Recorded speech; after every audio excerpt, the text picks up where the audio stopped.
Sawadee. This week our training is going to go back to a technical focus, and we're going to be looking at your punches. Sawadee. Assuming every one of you guys uses your hands to get things done more than you use your feet, then it's your primary weapon too. You've got your mid-range punches, which are your straight punches, your jab and your cross punch. Then you've got your closer range punches, such as your hooks and your uppercuts. So some of the key principles to remember with your punching, and no matter how experienced you are, these are things that you should always be checking yourself on. So let's get to the footwork first and see how would you move your feet to put power into your punches. And then let's get back to the punching.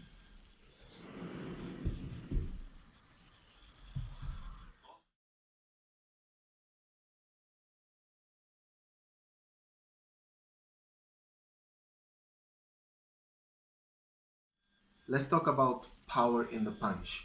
It comes from your hips. So you have to put your hips into your techniques. As always, the power in your weapons is driven by your hips. So with your, particularly your more powerful shots, such as your cross punch, ensure that that hip is coming all the way through, that you're turning on the ball of your foot, knee comes through.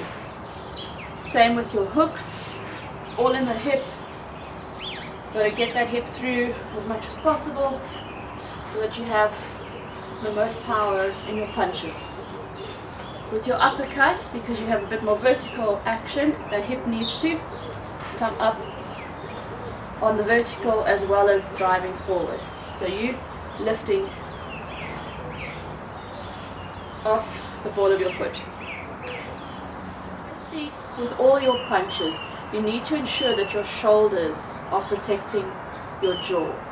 So that means bringing your shoulders up as you execute your punch. So your punches are coming from here, not with your shoulders down from down there. Shoulders need to be up, protecting your jaw, because with your punching, you've always got one fist away from your face.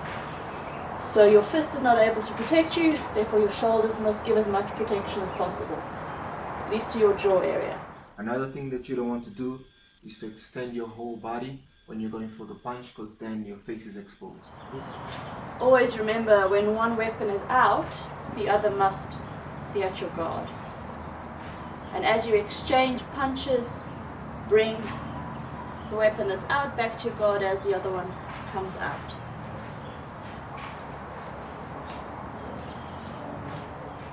With your straight punches, make sure you are punching so you close the channel to your face. So you're not punching like this, where that channel is open. You are punching across. So your channel to your face is closed. This is why when we use tie pads, we always punch across that line. When you're working a bag, try and focus on a specific point and ensure that that channel is closed. And with your shadow boxing, again, you need to focus on an imaginary point that you're punching to close up the channel. This is your center line, and you want to engage your hips to put power into your strikes, but your center line has to stay. So there. Okay, my center line is staying. I'm moving my shoulders, I'm putting my hip into it, but my center line is staying.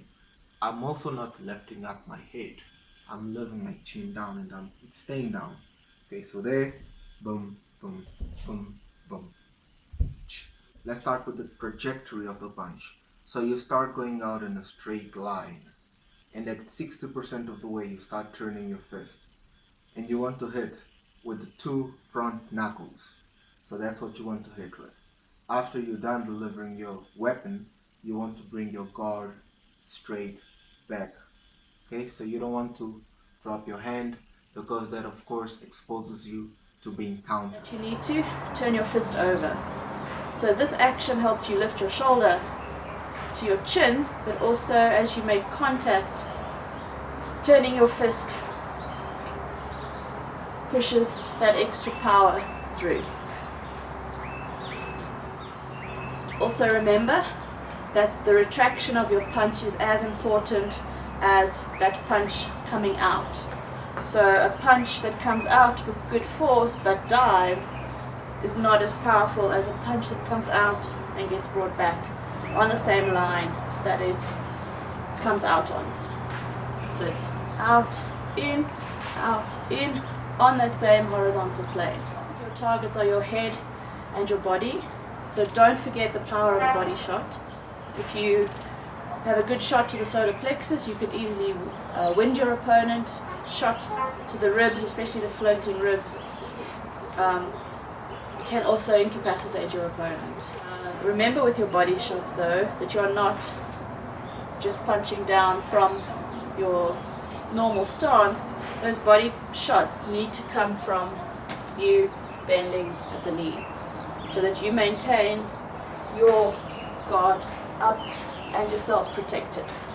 Next thing that you have to keep in mind is not to turn your head away, meaning if I'm punching with my right, straight, I do not need to turn my face away that side. I keep facing forward, keep facing my opponent.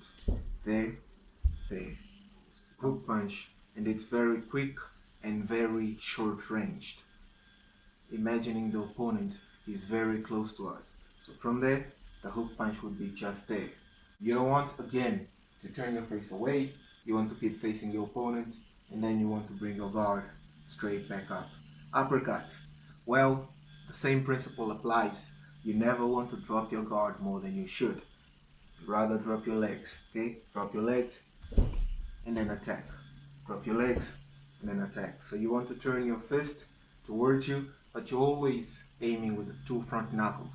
Even for the uppercut, you're still aiming for the two front knuckles, and all other principles still apply. Keeping your guard in, boom. You want to bring the power out straight and deliver without swinging first, or without trying to gather power in any other way except putting your hips into it. Meaning, you don't want to straight punch like that, you don't want to uppercut like that, and you don't want to hook like that. It's very, very easy to see. You also don't want to let your wrist bend. You want to keep it on a straight line, and remember, hitting with the two front knuckles. And of course you have to remember to breathe out. That's very, very important.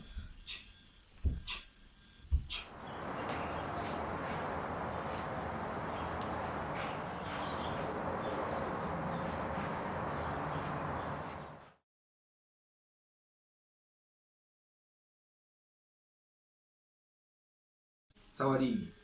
Okay, now let's move on to some combos. The first combo, very basic, a jab and a cross. Straight punches, Mahd in Thai. While you're doing this combo, stay light on your feet, moving around and incorporating some footwork.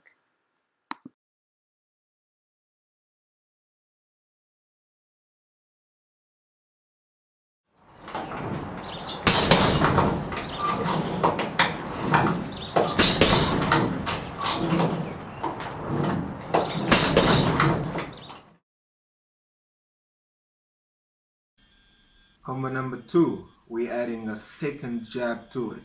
So it's 2 jabs and then a cross. Except the cross is not at the same level, it's not at head level anymore, you're going to the body. A few things to keep in mind when you attack the body is that you don't want to bend your back and lean forward, because it's Muay Thai and you can really get a knee to the face. If you're not close enough, don't do it. All you do is just bend your legs and change levels and then attack from there and then come back up. You do not want to lean forward. Bad idea. Do not do it. Okay, let's give it a try. You can step forward to your opponent, as in charging your opponent, if you're comfortable with it. However, if you're not, you can do it from your stationary position and just focus on your basics. Again, with this combination, stay light on your feet so you can move in and out quickly and with agility.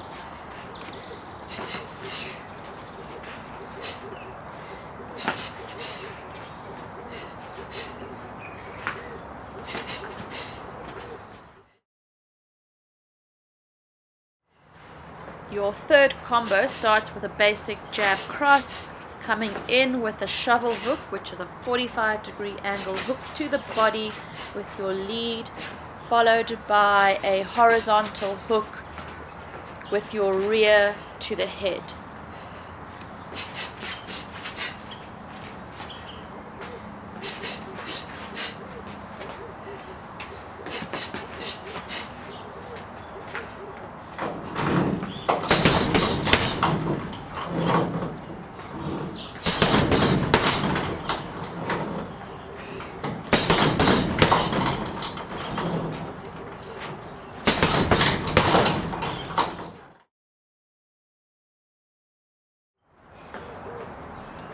Your fourth combo, starting again with a jab cross, coming in closer for a lead hook, following with a rear uppercut.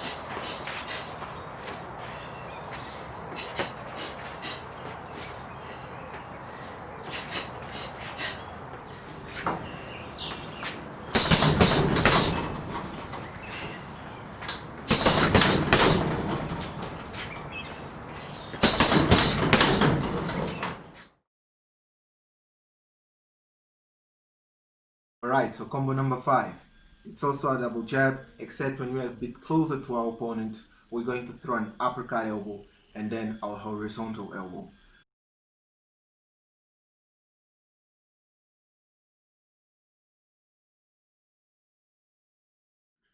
Doesn't matter which hand you go with first, just remember it's an uppercut elbow from the one hand and then a horizontal elbow from the other hand.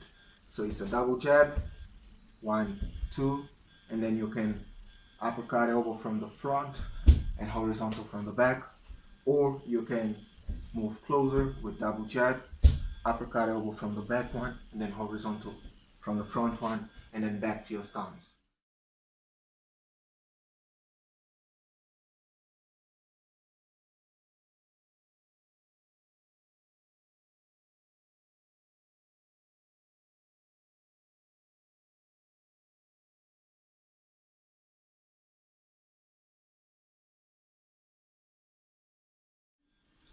So this last combo involves a slip, which is basically you getting out of the way, imagining a straight punch is coming at you, and you just getting out of the way of the punch. So it's not a big movement, and you bring your guard in as you do so.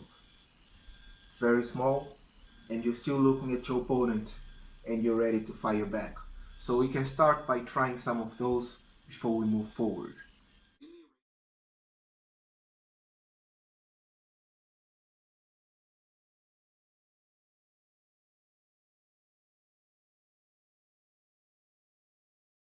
Okay, so the next step is to start firing back.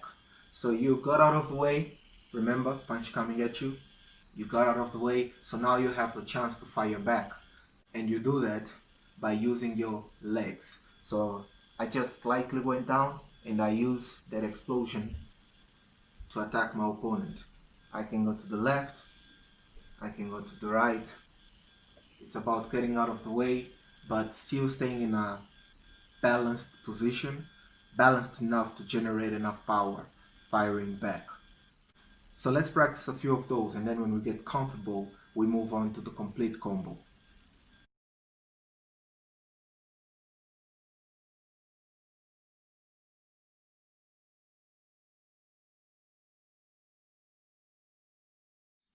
Okay, so this is how the complete combo goes. From your stance, you attack with a jab, cross, and then imagine a punch is coming back at you that you're going to slip, and then you're going to explode back with a cross, and then you're going to go for the stomach with a punch, and for the head with a horizontal elbow. Let's give it a try.